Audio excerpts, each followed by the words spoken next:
NEET தேர்வுக்கு எதிராக 21ஆம் தேதி காங்கிரஸ் நாடு தழுவிய போராட்டம், 24ஆம் தேதி தமிழ்நாடு முழுவதும் போராட்டம் நடத்தப்படும் என திமுக அறிவிப்பு.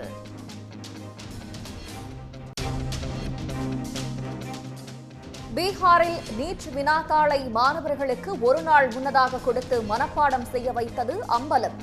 முறைகேட்டில் சிக்கிய மாணவருக்கு பீகார் அமைச்சர் ஒருவர் உதவியதும் கண்டுபிடிப்பு.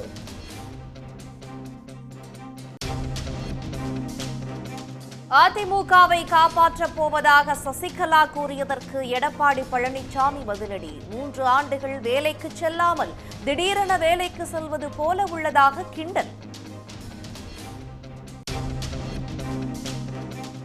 இலங்கை கடற்படையால் கைது செய்யப்பட்ட தமிழக மீனவர்கள் 4 பேரை விடுதலை செய்ய நடவடிக்கை எடுக்க வேண்டும்.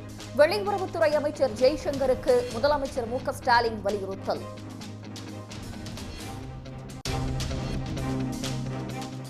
இடைத்தேர்தல் நடைபெறும் விக்கிரவாண்டி தொகுதியில் திமுக வேட்பாளர் அன்னியூர் சிவா வேட்புமனு தாக்கல்.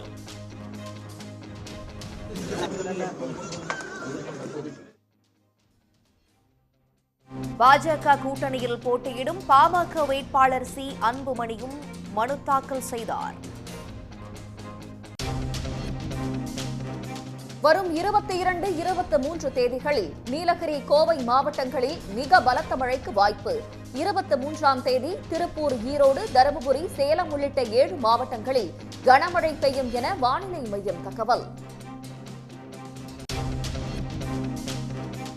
பிறந்த நாள் வாழ்த்து கூறிய முதலமைச்சர் மு.க.ஸ்டாலினுக்கு ராகுல் காந்தி நன்றி. தனக்கு ஸ்வீட் பாக்ஸ் வரும் என்று காத்திருப்பதாகவும் ராகுல் சுவாரஸ்ய பதிவு.